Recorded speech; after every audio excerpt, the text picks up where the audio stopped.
Boiling na guys, kumukulo. So, medyo okay na tong ating cabbage. Iba kasi guys, raw na lang kinakain eh. Ayan na at ang ating miswa na guys. Uy, parang tumutuyo. Ayan, binasa ko kasi konti guys. Binasa ko ng konti guys ng water in a seconds. Pakuratan lang nato sa atong tubig guys. Then that's it. Simmer simmer. Miswa recipe sa hapunan.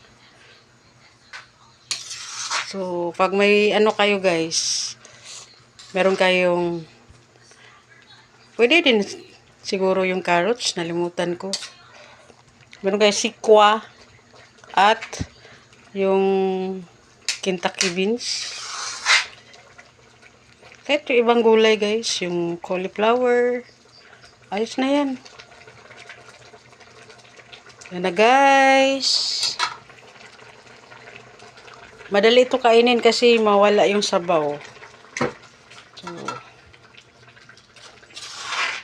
mag-sip sila sa ano guys. Mawala yung sabaw niya. Matagalan. Kaya pagka maluto na, kain na kaagad. Okay, thanks for watching. Miswa for tonight.